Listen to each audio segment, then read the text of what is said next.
Bueno, buenas tardes. Vamos a dar paso a la siguiente ponencia con Marc Romano. Crónicas de un occidente enfermo, es un libro que escribió el ponente de hoy, Max. A raíz de su lectura y de observar su interés por el mundo cinematográfico, no tanto en cuestiones técnicas y formales como de contenido y de valores, le propusimos que en mayo de 2021 diera una conferencia para OCA, titulada Notas sobre el audiovisual, la manipulación de las mentes y la resistencia cultural, charla que ofreció algo más reducida a las cuartas jornadas de metapolítica. Esta interesante colaboración acabó engendrando el que le propusiéramos una nueva charla, en esta ocasión sobre la proyección de la obra de Tolkien en el cine, cuestión sobre la que versará su conferencia de hoy, ofreciendo asimismo unas pinceladas sobre el cine épico y su aportación a nuestra cosmovisión del mundo. Marc Romano es coautor del libro Exiliados del Sistema, del 2015, autor del libro Azotes de nuestro tiempo, del 2017, y Crónicas de un occidente enfermo. Aquí los tenéis, ¿vale? Si los queréis adquirir, los tenemos aquí. Y en breve publicará Crónicas de la tiranía feminista, que pone así fin a la trilogía. Colaborador habitual en el periódico El Correo de España, así como en diferentes medios radiofónicos y plataformas virtuales, además de las reflexiones que con asiduidad escribe en su blog El Oso Solitario. Pues el título de la conferencia de hoy, Apología de la evasión, Tolkien en el cine, y esperemos que disfrutéis de Max. Muchas gracias.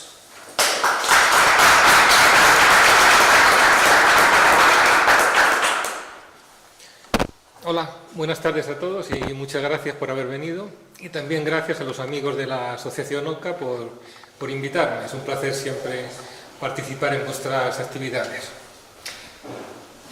Mi pequeña charla, que no será demasiado larga, se llama Apología de la evasión.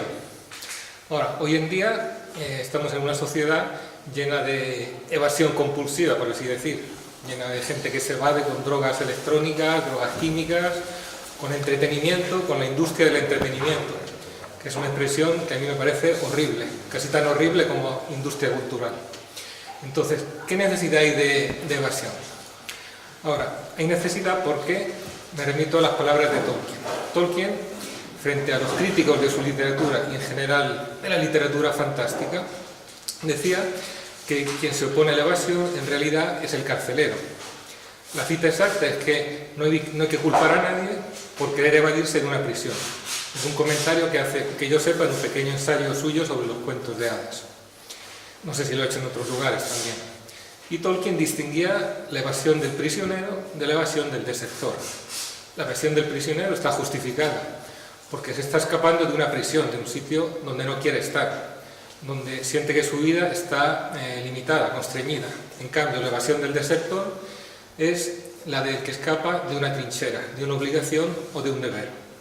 Y evidentemente Tolkien lo que reivindicaba era la evasión del prisionero.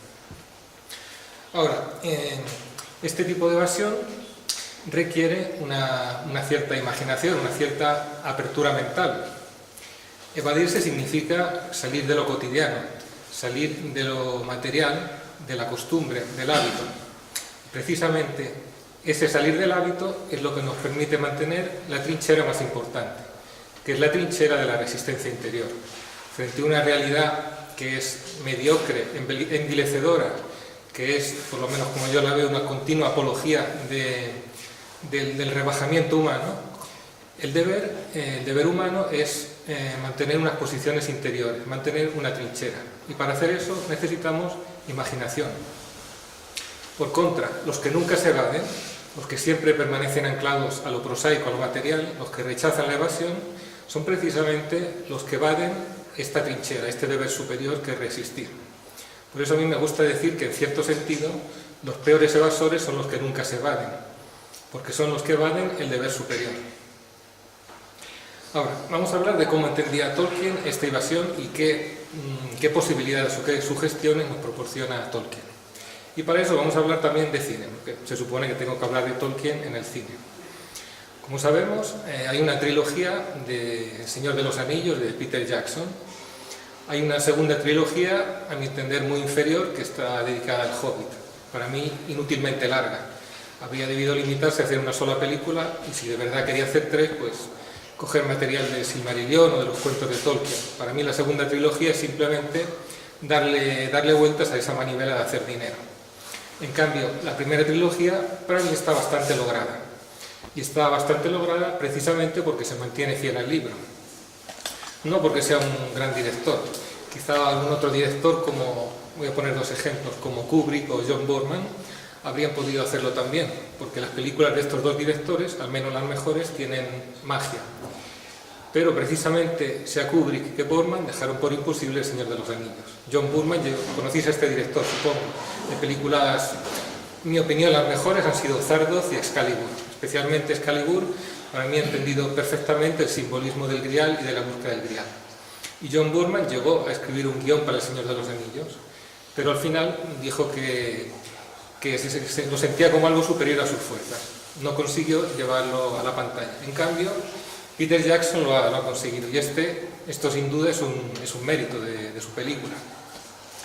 Quizá conozcáis también la película de dibujos animados, de 1978, que no estaba mal. A mí me parece una película bastante digna y bastante lograda, pero por desgracia se quedó manca porque cubría solamente la mitad del libro. Fue una auténtica pena. Así que, si queremos ver la historia completa, pues tenemos que ver la película de Peter Jackson. Digo que es una película que salió bien, precisamente no solamente por los medios técnicos y porque es un director con oficio. No genial, pero con oficio. Salió bien porque se mantuvo fiel al libro. No completamente, hay algunos pequeños cambios.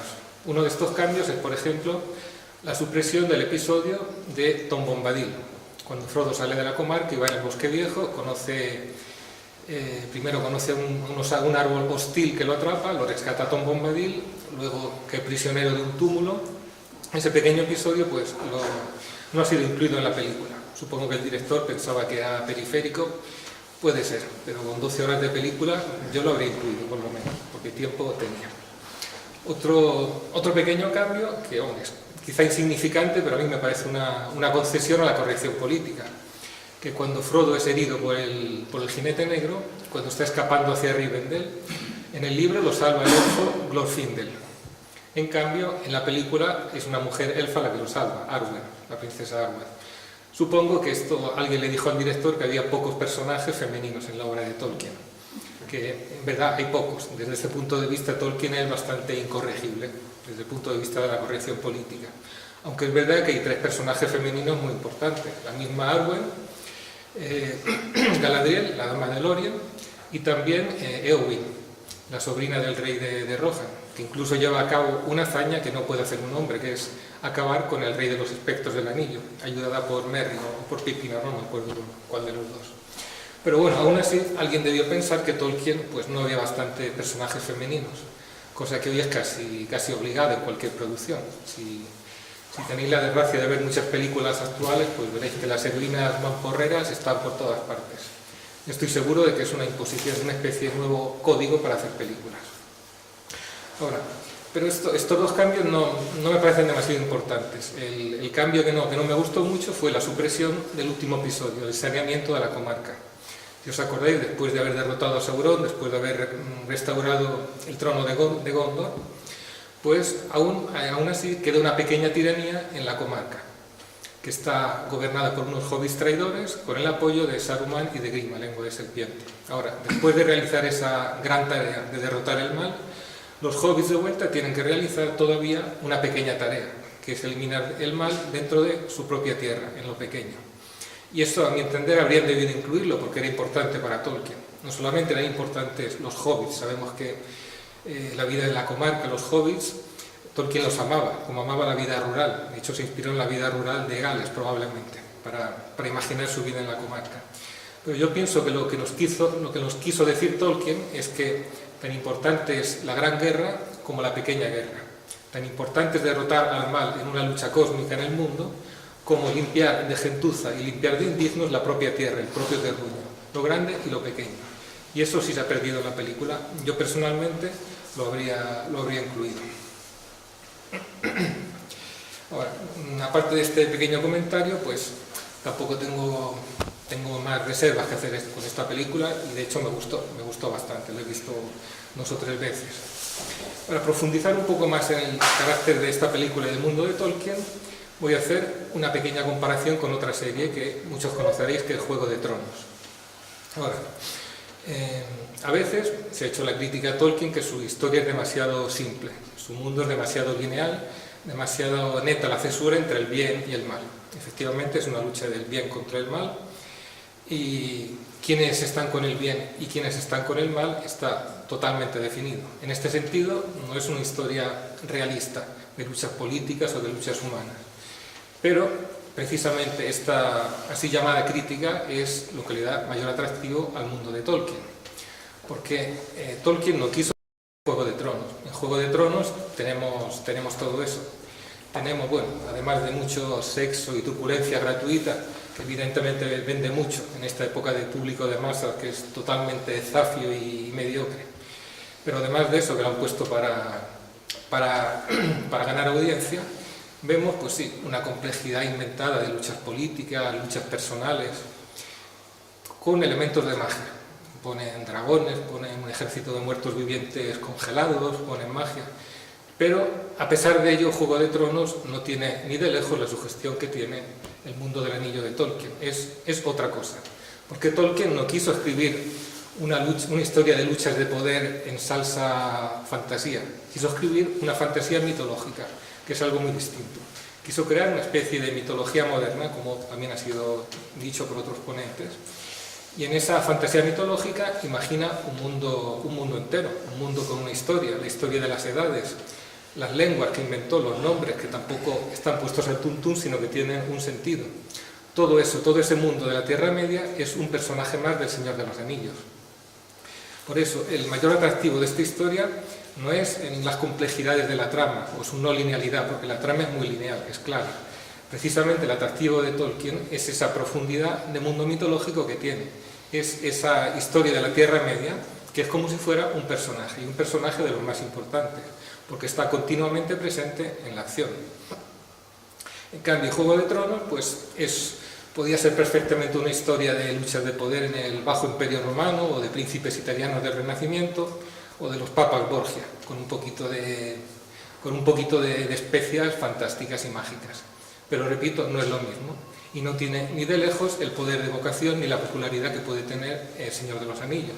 Y dentro de unos años veremos que Juego de Tronos pues, no estará olvidado, pero será una serie más. En cambio, el mundo de Tolkien seguirá teniendo sus fans incondicionales y seguirá teniendo el mismo poder de llamada que tiene hoy. Creo que esta diferencia me parece importante. Pero, por otra parte, Juego de Tronos vemos que está más adaptada en cierto sentido al mundo de hoy. ¿Qué quiere decir esto?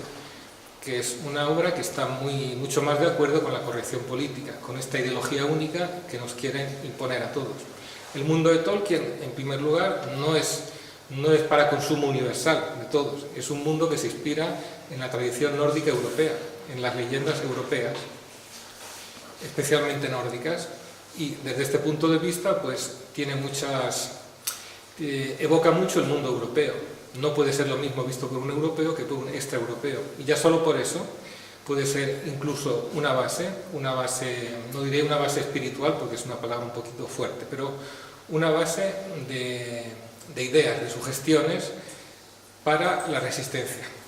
Por este motivo, en Italia, como sabemos, ha sido muy popular Tolkien. En esta exposición que han preparado los amigos de Oca, la mayor parte de estos carteles son italianos. Yo he vivido en Italia muchos años y puedo decir que efectivamente los ambientes de la derecha radical, el problema es que no tiene el mismo sentido en español que en italiano. La destra radical en Italia es otra cosa, no es como la derecha española.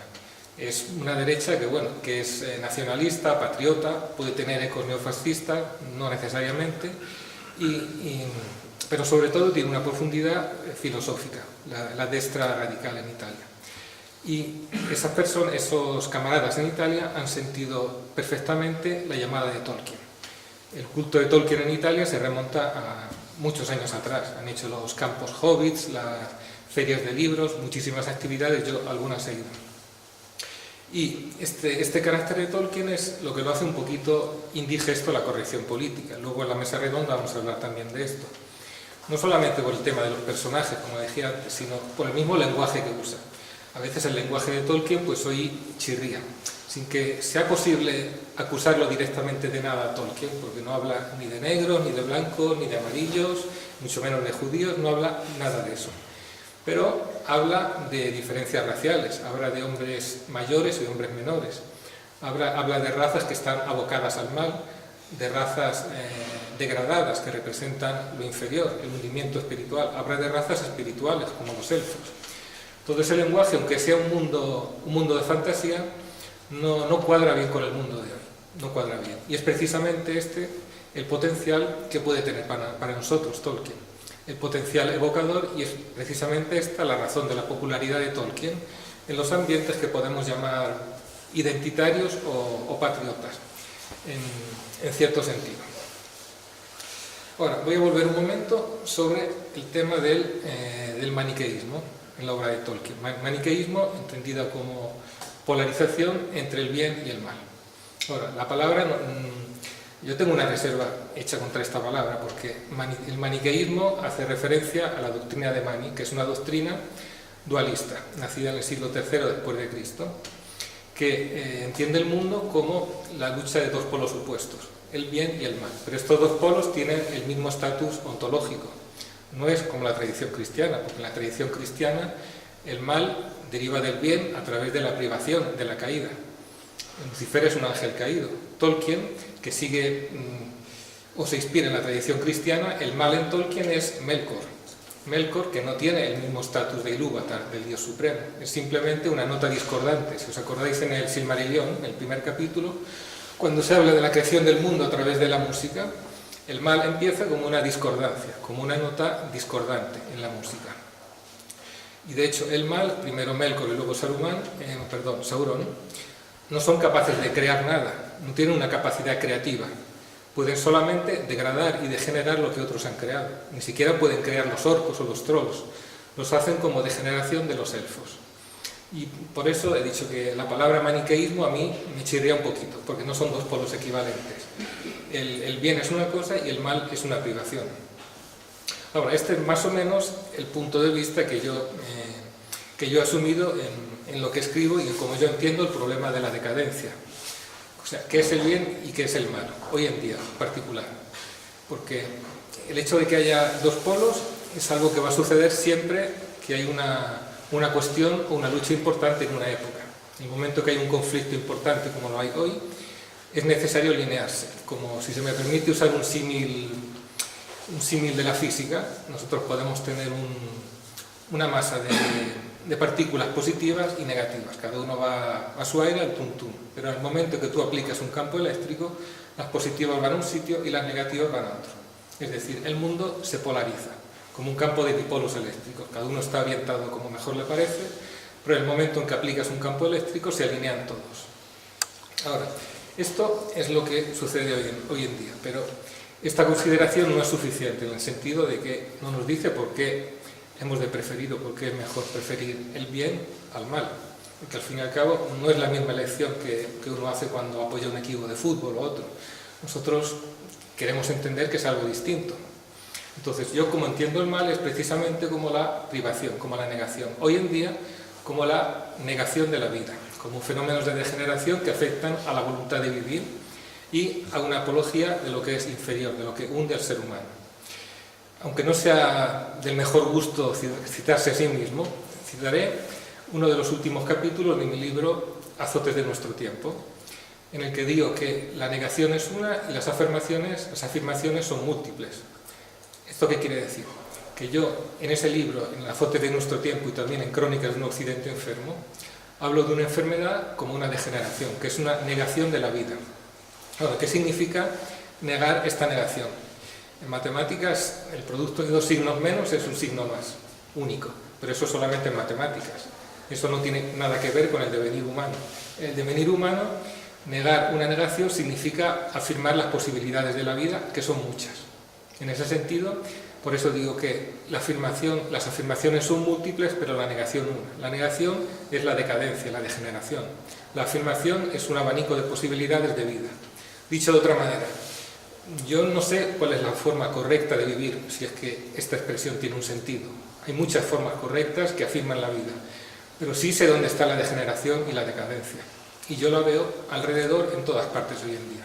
Lo veo en la amenaza de un poder mundial que quiere destruir la diversidad de los pueblos y las naciones, que quiere reducirnos a un mercado único, que quiere negar la parte espiritual del ser humano, que quiere reducirnos a máquinas de calcular interesadas solamente en una penosa contabilidad de la existencia, en los intereses materiales. Yo en eso veo el mal, en la apología de la degradación, en la apología de la vulgaridad, de todo aquello que no ennoblece al ser humano, sino que lo hace arrastrarse por el fango. Y contra eso es contra lo que tenemos que luchar. Y nuevamente veis como la palabra maniqueísmo pues tampoco es muy adecuada aquí, porque no tiene el mismo estatus el bien o el mal. Como correctamente lo pone Tolkien también en sus obras, el mal es una privación del bien. Y yo lo entiendo también así. El mal es la decadencia, la degeneración. Y por eso la presunta crítica contra Tolkien por inventar una historia muy polarizada entre el bien y el mal, para mí no es tal crítica, sino es precisamente uno de sus mayores atractivos y lo que contiene mayor potencial de movilización para nosotros. Eso vamos, que es el potencial de movilización. La capacidad de algo de tocar un resorte dentro de nosotros, de hacer vibrar unas cuerdas. Y esta capacidad la tiene la mejor literatura fantástica, incluso la ciencia ficción, cuando es de verdad de calidad. Y por eso todos los sistemas políticos o las ideologías que quieren encerrar al hombre en una jaula, en un nicho limitado, son hostiles a la fantasía y también a la ciencia ficción. Mencionaré, por ejemplo, el caso de la ciencia ficción soviética, que no es muy conocida, con razón, porque la ciencia ficción soviética estaba oprimida por un axioma implícito, que el socialismo real era el mejor de los mundos posibles. Entonces, literatura de evasión, ¿para qué? ¿De qué te vas a evadir si vives en el mejor mundo posible? Es incluso sospechoso la literatura de evasión. Podemos imaginarnos las críticas, que es una evasión burguesa, que es contrarrevolucionaria, etcétera, etcétera. Y efectivamente, si vais a ver la ciencia ficción soviética, como yo fui a verla hace muchos años, pues no es que vuele con las alas de la fantasía, es que está arrastrándose por el suelo como si tuviera una camisa de plomo. Solamente conozco un autor que ha hecho obras de valor, que es Stanislav Lem, que era polaco. Era polaco, pero escribió en la época soviética. Gracias a su gran talento, pudo escribir obras realmente valiosas de ciencia ficción, pero que yo sepa es un caso único, o uno de los pocos. En general, la ciencia ficción soviética está oprimida por esa camisa de fuerza. Como también está oprimida la fantasía hoy en día en el mundo de la corrección política. Porque obras de fantasía de verdad rompedoras, de verdad sugestivas, que consigan estimular nuestra mente, no hay muchas. Lo que vemos es pues, el enésimo catequismo políticamente correcto, igualitario, con un poquito de tecnología, con viajes en el espacio, etc. O con fantasía. Pero no vemos una obra con el potencial de simbolismo, con la evocación de arquetipos que tiene la verdadera fantasía, como Tolkien o también como los precursores de Tolkien. Si los conocéis, en el periodo inmediatamente anterior estaba Lord Dunsany, estaba George MacDonald, entre el final del 1800 y el principio del 1900, que escribieron pues, obras muy valiosas. Pues el potencial que tiene esa literatura no lo tiene prácticamente ninguna literatura hoy en día, menos aún lo que pasa por literatura fantástica. Y voy a intentar explicar un poco lo que a mí me sugiere, o algunas de las cosas que a mí me sugiere la obra de Tolkien. Naturalmente son observaciones muy personales porque Tolkien, como todo gran escritor, como todo gran artista, ha hecho antes que nada una obra entretenida, una obra que te da el placer de la lectura. No ha hecho una obra para catequizar a nadie, ni para transmitir un mensaje o una moraleja. Eso viene después, eso viene con lo que cada uno entiende o con lo que cada uno puede aprender de la obra de Tolkien. Y yo, la primera cosa que veo leyendo El Señor de los Anillos es la idea de desafío, de una lucha, de un combate en la época. Una amenaza global que se cierne sobre todo el mundo, sobre la Tierra Media, la amenaza de este mal. Una amenaza ante la cual no cabe ser neutral. En el mundo del Señor de los Anillos todos al final tienen que tomar parte. Hay algunas razas que prácticamente tienen escrito en los genes con quién van a estar. Los elfos, los orcos, no hay ninguna duda sobre en qué lado van a estar. Los hombres son más corruptibles, algunos hombres se inclinan por el bien, otros por el mal, pero al final todos acaban tomando partido. Incluso los pastores de árboles, los Ents, que están muy tranquilos en su bosque y les importa un comino lo que sucede en el resto del mundo.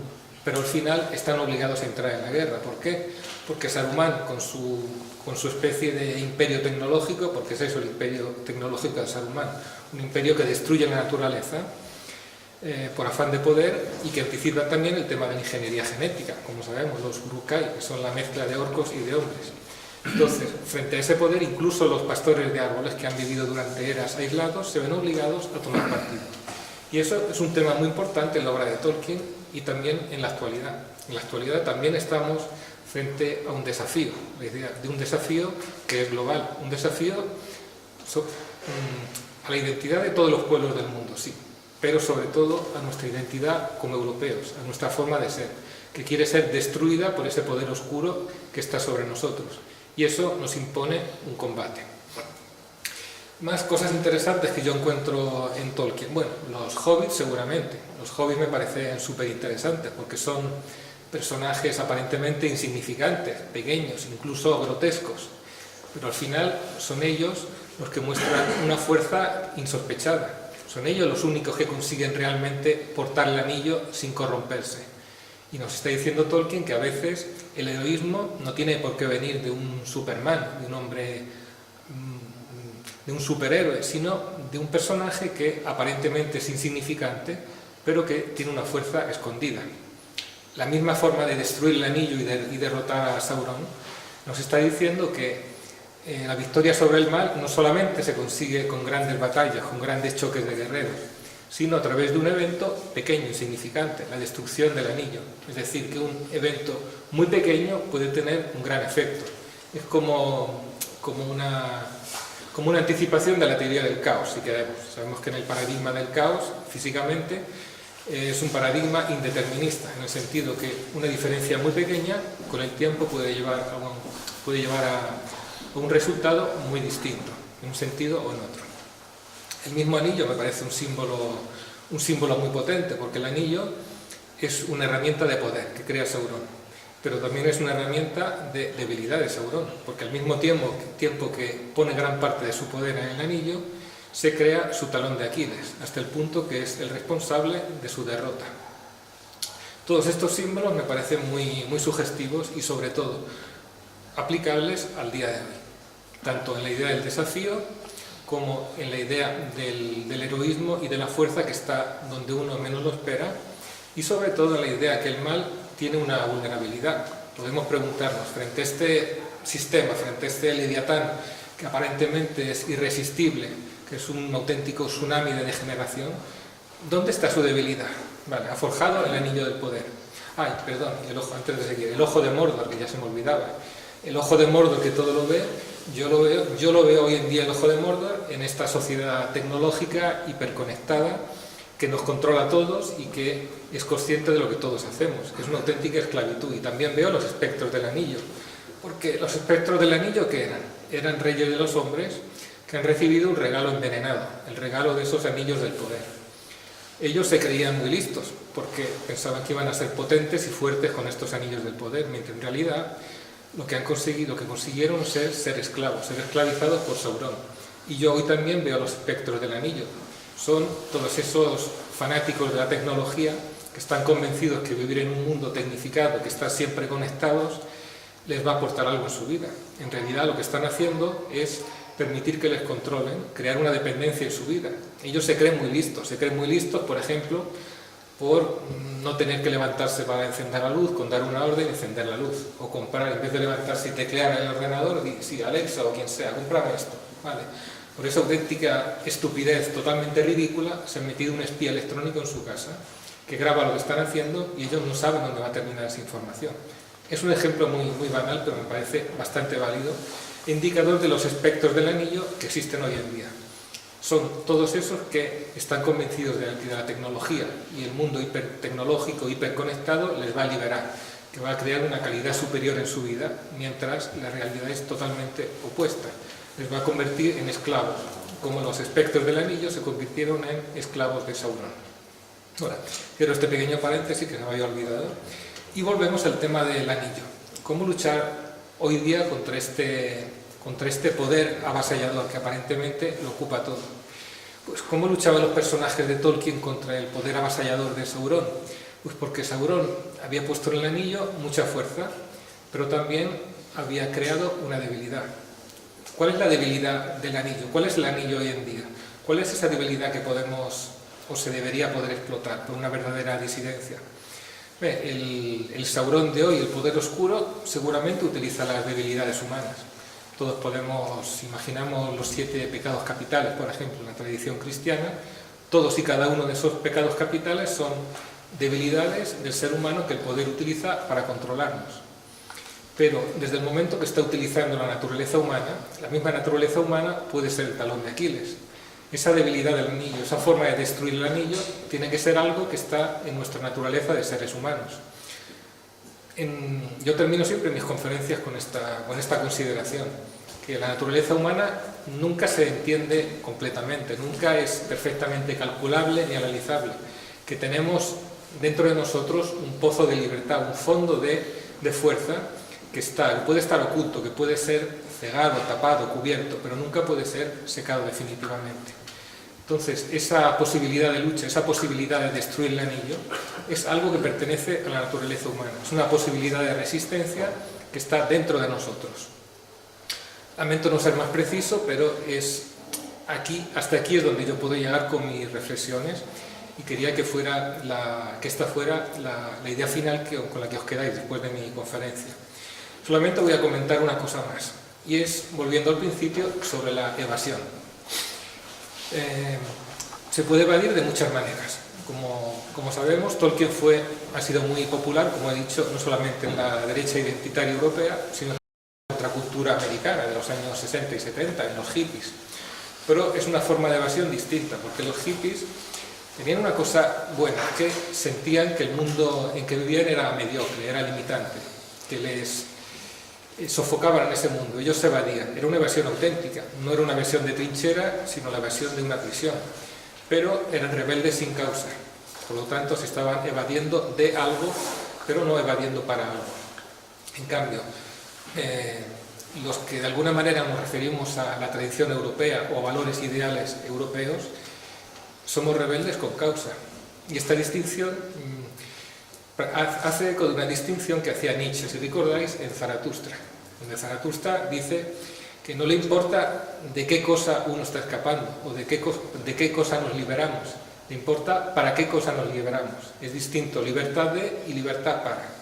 Pues yo voy a hacer la misma distinción sobre la evasión. Evasión de algo está muy bien, pero evadirse para es todavía mejor. Es evadirse no solamente por escapar de una prisión, sino teniendo presente esos valores ideales y superiores para los que uno se va de este mundo y para los que uno quiere liberarse su mente. Y con esta consideración pues termino mi pequeña charla, espero que os haya gustado.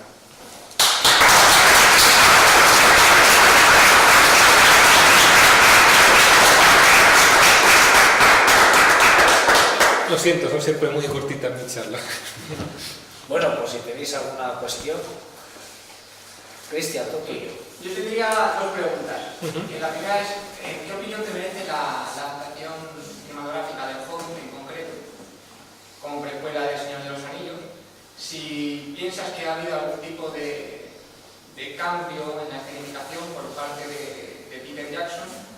Y en segundo lugar, ¿qué podemos esperar, qué piensas que podemos esperar de la serie que se está ya realizando, no está ya terminada, pero que se estrenará el año que viene en relación a la segunda edad del universo de Tolkien? Bueno, lo que me has preguntado es cómo caer de la sartén en las brasas prácticamente. Ahora, en lo que pienso del Hobbit, un poco lo he dicho antes. El Hobbit no me gusta la adaptación de Peter Jackson. Además de lo que había en el libro, ha hecho un popurrí de elementos que ha cogido de Silmarillion, de los apéndices del Señor de los Anillos, para mí totalmente subverso. Hubiera hecho mucho mejor en limitarse a una sola película y luego en los cuentos de Tolkien, en en el Silmarillion tenía material más que suficiente para hacer varias películas. Es una película entretenida, sí, es entretenida, está bien hecha, pero no me gusta. No me ha gustado absolutamente nada, me parece totalmente inútil y una manera de hacer caja únicamente. Para mí ha destrozado el Hobbit. Siento ser tan drástico, pero yo es que lo veo así. En cuanto a la serie de Amazon, pues mira, yo me espero lo peor. Me espero una serie multicultural. Si no hacen Aragorn marica, pues milagro será. Porque son capaces perfectamente, ¿eh? Son capaces de hacer Aragorn, decir que Aragorn se siente mujer y Arwen que se siente hombre, por ejemplo. Porque puestos a destrozar a Tolkien ya lo pueden destrozar de todas las maneras posibles. Quería también hablar del tema de... estamos adaptándonos, estamos ayudándonos a ver cómo el relato tradicional, o sea, ciertos ambientes cinematográficos, sobre todo el tema de las series, estas plataformas, no se conforman con inventarse historias o nuevos relatos, sino que lo que están buscando es deconstruir el relato tradicional y mostrárnoslo al gran público de una manera totalmente desfigurada, manipulada. Piensas que la crítica del cine, o sea, ¿qué piensa de esto? O sea, ¿son conscientes? Los críticos del cine independiente, me refiero, ¿son conscientes? ¿Se callan? Porque esto es una cosa que tú preguntas y dices, o lo comentas y das, pues sí, es cierto, no, esto no puede ser verdad. Es totalmente manipulado. A ver, los críticos de cine independientes, si es que existe alguno, no les lee nadie. Los críticos de cine son todos dependientes de quien les paga el sueldo. Y son todos parte del sistema. El mismo sistema que quiere destrozar nuestra cultura tradicional, que quiere interrumpir la tradición, porque es eso. Por eso están haciendo esta operación de falsificación y de destrucción de nuestra tradición, porque quieren impedir que ese mensaje se transmita a las nuevas generaciones, quieren interrumpir esa cadena de transmisión cultural. Empezaron metiéndose con los cuentos de niños, lo están haciendo con Shakespeare, con los clásicos de la literatura, y antes o después le tocará a Tolkien también. Es una operación deliberada, para que nosotros no conozcamos nuestro pasado, para que no nos podamos inspirar precisamente, como decía antes, porque todo ese potencial de evocación, de liberación mental, todo eso se pierde. La manera en el momento en que destrozan una obra clásica para hacerle una obra políticamente correcta, cualquier valor de tipo superior que pueda contener desaparece. Pero porque es una cosa deliberada, lo hacen a propósito. Y los críticos son parte del mismo sistema. Si existe un crítico independiente, es que seguramente tiene otro trabajo, o tiene una familia rica, o alguna motivación de ese estilo. Por ejemplo, yo en el segundo libro, en Crónicas de un Occidente enfermo, he comentado bastantes películas, como el amigo ha dicho antes. Algunas en positivo, otras en negativo. He comentado tanto películas que tienen valores positivos, como películas totalmente nefastas y odiosas, como para mí son La Ola, El laberinto del fauno. Pero es importante hacer tanto una cosa como otra. Ahora, yo no sé si soy un crítico de cine, yo no me considero un crítico, porque no me dedico a eso, pero he hecho mis pinitos en crítica de cine. Y desde luego os aseguro que no me gano la vida vendiendo libros ni haciendo crítica de cine. Los que se ganan la vida haciendo crítica de cine es porque les pagan para decir que las producciones de ahora son buenas. Sí. Has hablado del personaje de los Ents. Tenemos los dos frentes, el mal y el bien, Sauron y los elfos y demás que se enfrentan, que tienen esa nobleza de lucha entre el bien y el mal, porque entre ellos hay una cierta nobleza. Y luego los Ents son los indiferentes, los tibios, los que les cuesta tomar una decisión, pero cuando la toman, arrasan. Pero a diferencia de los dos enfrentados, arrasan únicamente para demostrar que han tomado una posición. Y entonces quitan esa parte noble y arrasan todo sin importar lo que destrozan. No construyen nada ni les importa, que han tomado una decisión de ponerse de un bando. Esa parte que en todas las sociedades existe, precisamente Tolkien lo refleja en ese Ents, un árbol inmóvil que hasta que se pone en movimiento les cuesta y cuando lo hace destroza. Efectivamente, los Ents viven cerrados en sí mismos, en su mundo, y tienen una fuerza enorme que nadie sospecha. Toman posición, pero no es una posición arbitraria. Toman posición contra quien está destruyendo su mundo. No podrían haber tomado posición a favor de Sauron o a favor del mal. ¿Por qué? Porque la parte del bien no va a destruir su mundo, porque lo respeta. Por ese motivo están obligados a tomar posición contra quien corta los árboles y quien destruye su bosque. Es verdad que son indiferentes, pero una vez que les han atacado, su elección es prácticamente obligada. Y este comentario me parece importante, porque los Sens son una reserva de fuerza que nadie sospecha, que nadie sabe que esté ahí. Pero Saruman incautamente va a perjudicar su mundo y entonces atrae sobre sí la ruina. Y esto es una de las cosas que puede pasar perfectamente. Esto es otra pregunta que haría: ¿dónde están los Sens? ¿Cuál es el paso falso que puede hacer el poder oscuro? ¿Y cuál será ese paso falso para despertar una fuerza que no conoce? Es algo que está en la naturaleza humana. Sí. Max, has hablado de evasión, has hablado de escapismo en la parte final de tu presentación, y has hablado de las dificultades, ¿no?, del para y del de, ¿no?, que los planteamientos, esa dualidad que se nos puede presentar en el panorama actual que tenemos, contemplamos y que desgraciadamente vivimos. Yo te planteo que, aparte de ese escapismo, esa evasión de para, añádele el con, una triple vertiente. En las tres situaciones que te planteo, ¿cuál crees que es más difícil para el disidente? ¿Escaparse de, escaparse para o escaparse con? Gracias. Escaparse de es muy fácil, eso prácticamente todo el mundo lo puede hacer. Escaparse para ya es más difícil, porque hay que tener unos ideales, un punto de vista, hay que ser un rebelde con causa. Eso en principio yo creo que todos aquí lo tenemos. Escaparse cómo es la pregunta más difícil de todas. No todos son capaces de escaparse cómo, porque ya hay que entrar no solamente en el mundo del ideal de los principios, sino el cómo actuarlo en el mundo. Hay muchas maneras de hacerlo, hay maneras más efectivas, menos efectivas. Es una pregunta muy difícil que yo no pretendo saber responder. Simplemente lo que intento hacer, como todos aquí, es la manera que mejor entiendo llevar a cabo mi combate personal. Pero efectivamente es muy difícil saber cómo. Es verdad que Julius Evola decía que hay que hacer lo que debe ser hecho, independientemente de las posibilidades de éxito o no. Esto, bueno, es un principio válido, pero uno lucha también para que su lucha tenga un efecto. O sea, uno no puede luchar siempre plantando semillas en el desierto ni lanzando mensajes en una botella al mar. Uno tiene que tener un poco de criterio o, de todas formas, intentar de alguna manera que su acción tenga un resultado en el mundo. Y eso es fundamental también. Lo más difícil, sin duda, es escaparse cómo. Eso es todo el problema de la acción política o metapolítica, pero al final acaba siempre en la acción política, porque la política es lo que va a actuar sobre el mundo. La metapolítica actúa sobre las mentes, que a largo plazo es lo más importante, pero lo que de verdad cambia el mundo es la acción política.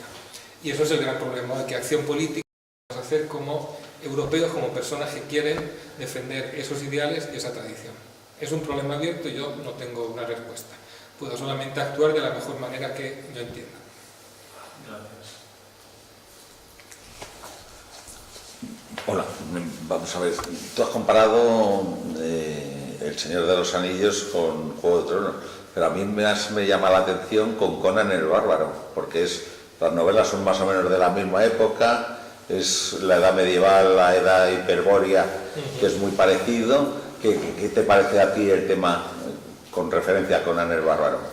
A mí es una película que me gusta, Conan el Bárbaro. No, pero más que la película, las novelas, porque claro, Conan empieza que es un esclavo que se escapa y termina siendo rey, porque sí, la cronología de novelas es larguita. Sí, bueno, sí, las conozco, las novelas de Conan el Bárbaro. Considero que tienen valores también esas novelas. No he comparado con Conan el Bárbaro porque quería hacer una comparación negativa con Juego de Tronos, no una comparación con otro mundo que me parece también positivo. De hecho, Conan el Bárbaro pues sufre o experimenta una serie de pruebas que podemos llamar casi iniciáticas. Empieza siendo un esclavo, poco a poco va adquiriendo fuerza, llega a la confrontación con la mujer, con la bruja, a la que consigue vencer. Todo eso supera poco a poco su animalidad. Todo eso es un proceso de desarrollo personal. O sea, Conan el Bárbaro es una película y una serie de novelas que es menos banal de lo que uno podría pensar a primera vista. Y yo creo que también es un mundo, una ficción bastante válida. No lo pondría a la misma altura que Tolkien, pero me parece que es bastante válida también. ¿Pero tú sabes si Howard y Tolkien se conocieron? No tengo ni idea si se conocieron. Claro, porque son de la misma época y es una temática, bueno, no igual, pero muy parecida. La descripción de la Tierra Media, la edad hiperbórea de Conan, y los pueblos que va conociendo y las razas que va conociendo y tal, no es lo mismo porque en el Hobbit son un montón de personajes y en Conan casi siempre son uno o dos, pero la descripción de los sitios que va pasando Conan es primo hermano de... Es parecida, sí, efectivamente. Es verdad que Tolkien, yo creo que no empezó imaginando su historia, empezó imaginándose la Tierra Media. Incluso yo creo que empezó imaginándose las lenguas, creando las lenguas. Y a partir de ahí fue construyendo su mundo. O sea, para Tolkien no fue solamente una historia de aventuras o de luchas. Para Tolkien fue un mundo, él estaba construyendo un mundo y casi como precipitado de ese mundo le salió la historia del Señor de los Anillos. De hecho, yo sospecho incluso que empezó por las lenguas. De hecho, como sabemos que Tolkien era lingüista, sentía el placer de la lengua, la música de la lengua. Y eso se ve muy bien en un pequeño ensayo que escribió que se llama El vicio secreto, me parece, donde califica de vicio secreto, que no era tan secreto, su afición a escribir lenguas. Tanto es así que, de hecho, por ejemplo, las poesías del Señor de los Anillos, yo sospecho que la lengua original ni siquiera es el inglés, sino son las lenguas élficas de Tolkien. Precisamente en ese ensayo sobre el vicio secreto da 2 o 3 ejemplos de poesía. Y leyendo las poesías en lengua élfica, yo he conseguido sentir la música de esas poesías, cosa que a mí me resulta muy difícil, porque yo tengo el oído muy duro para la poesía. Para la música no, pero para la poesía sí. Pero aún así conseguí sentir la poesía de esa composición en lengua élfica. Algo que naturalmente un poquito se pierde en inglés y aún más en español. Lo que quiero decir es que Tolkien empezó de ahí, por eso le da más... su mundo yo creo que tiene más profundidad que el mundo de Conan el Bárbaro, aunque las aventuras sean muy parecidas. Ahora no sé decirte quién se inspiró en quién, no sabría decirte. A mí también me gusta Conan el Bárbaro. La primera, claro, la película que han hecho ahora tiene que ser una bazofia, yo me he negado a verla. Ya viendo el cartel me negué a verla. No, pero bueno, es que las películas nada que ver. No sé si alguno de vosotros la habrá visto. ¿Y qué? ¿Es infumable o es decente? Entretenido, una cosa con efectos especiales, muy actual, pero bueno, nada que ver con... No es como la con ese tiempo guardián, digamos. Ni con la película de John Milius. No, por supuesto que no. Y la segunda, Conan el Destructor. Bueno, han hecho 3, ¿no? Sí, pero la tercera, la de TV no tiene nada que ver. También las de Conan han ido para abajo las 3 películas. Ya, pero bueno, mejor era la primera. bajo presupuesto, rodadas en España, de Jorge Sanz, la Nadiuska.